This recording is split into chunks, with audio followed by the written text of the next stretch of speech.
peuple de Dieu, bonjour. Bienvenue sur Radio Menorah Yeshua. J'espère que vous allez tous bien par la grâce de Dieu. Bonne rentrée à nos enfants qui vont prendre le chemin de l'école ce matin. Beaucoup de courage également à nos chers parents.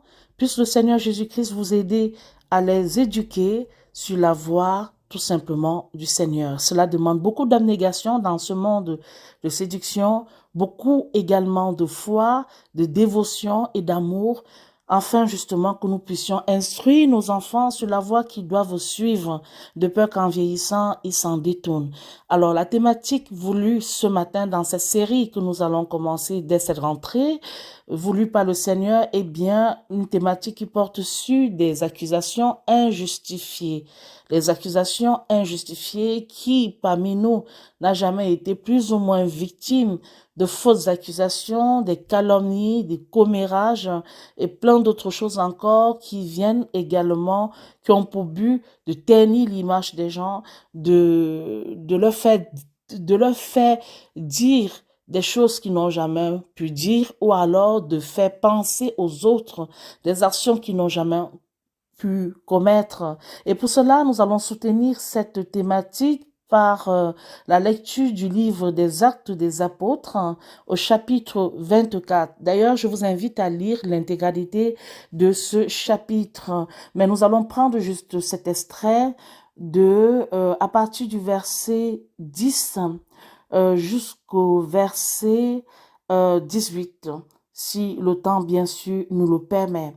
Alors, que le Seigneur bénisse l'écoute de sa parole. Lisons ce qui est écrit. Mais Paul, après que le gouverneur lui eut fait signe de parler, répondit, « Sachant que tu es juge de cette nation depuis plusieurs années, je parle pour ma défense avec plus de confiance. Tu peux savoir qu'il n'y a pas plus de 12 jours que je suis monté à Jérusalem pour adorer Dieu. Ils ne m'ont point trouvé disputant avec personne dans le temple, ni attroupant le peuple dans les synagogues ou dans la ville. Et ils ne sauraient prouver les choses dont ils m'accusent maintenant.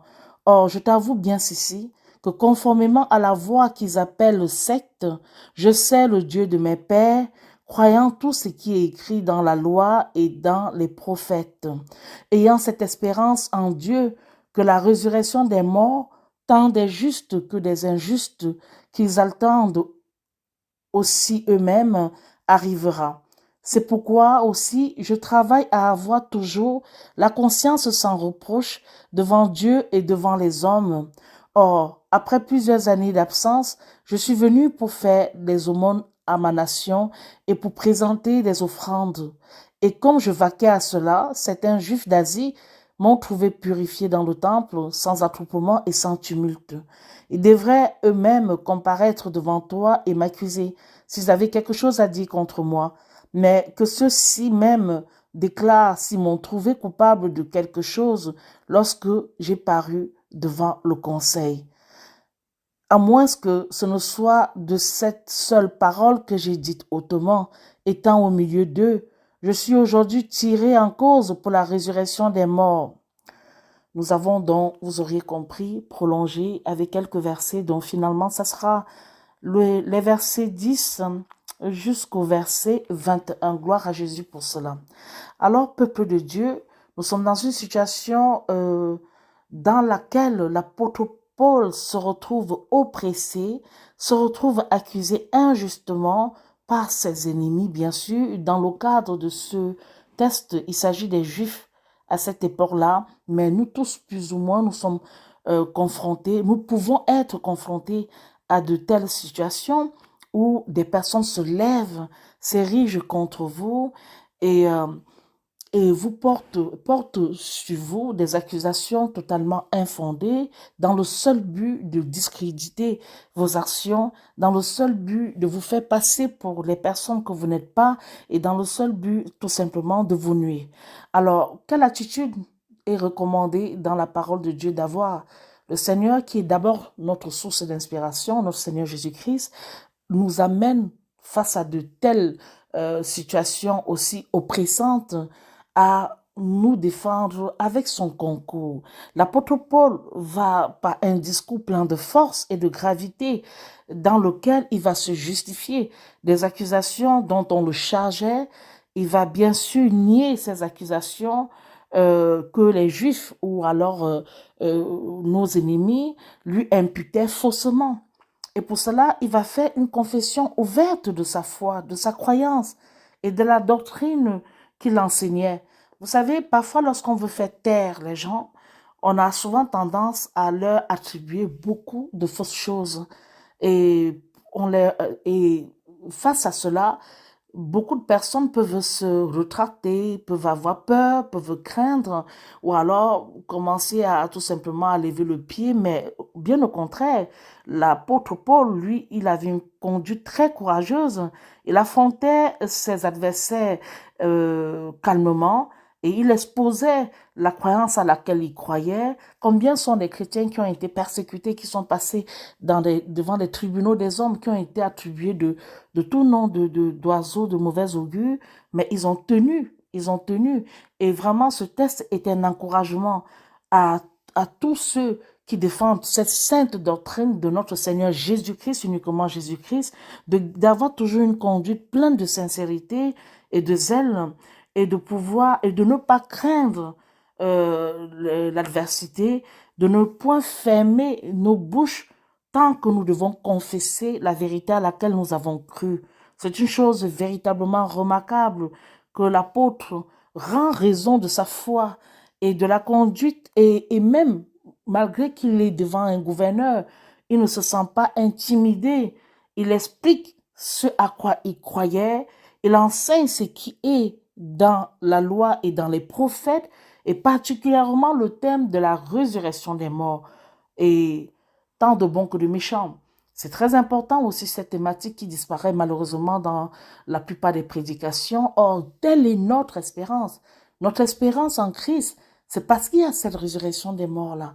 Parce qu'on sait que la mort n'est qu'un passage en fait. Et pour d'autres, ce n'est qu'un au revoir. Je parle bien de la mort en Christ. Des personnes qui ont servi le Seigneur Jésus-Christ, qui ont cru en lui, qui ont donné leur vie en Christ. C'est juste une passerelle en fait. Et même ceux des nôtres qui sont partis dans le Seigneur et que nous savons que ça, quand ça sera notre tour également, ce n'est qu'un au revoir en fait. Et c'est pour ça que nous pouvons parler d'espérance. C'est pour ça que nous avons cette foi-là.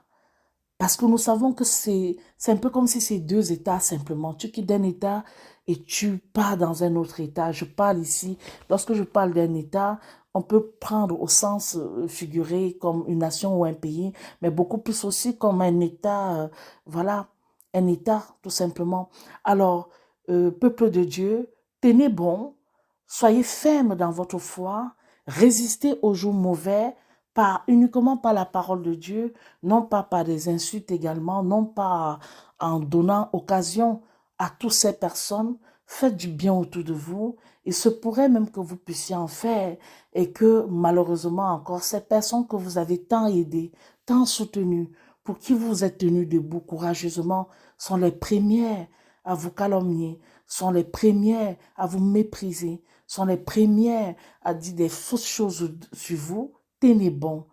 La parole de Dieu est un exemple. C'est l'ombre des choses à venir. C'est-à-dire, ce qui s'est passé avant doit nous servir aussi d'exemple pour nous et doit aussi être l'occasion pour nous de supporter, d'endurer, parce que nous le faisons pour la bonne cause. Nous savons ce à quoi nous avons cru et personne ne pourra nous l'enlever. Et je vous invite encore vraiment ce matin à redoubler d'énergie, peuple de Dieu, à redoubler d'efforts encore dans votre relation avec Christ, à tenir bon, à tenir ferme, parce que c'est agréable à l'Éternel des amis. Portez-vous bien, une fois de plus encore, bonne rentrée, que le Dieu Tout-Puissant veille sur vous continuellement et gloire lui soit rendue pour cette méditation matinale dont il nous a fait la grâce de pouvoir la voir. Je rappelle le chapitre, il s'agit des Actes des Apôtres, chapitre 24. Vous pouvez lire l'intégralité du chapitre. Cela va nourrir votre foi. Le Seigneur a voulu, et vraiment c'est un test pris au hasard, que nous puissions justement ouvrir cette série avec cette thématique. Tenez bon, tenez bon. Peu vous importe les pensées des hommes, tenez bon. C'est ce que Christ pense de vous qui compte. Amen, amen, amen. Soyez bénis. À bientôt. Dieu nous garde tous.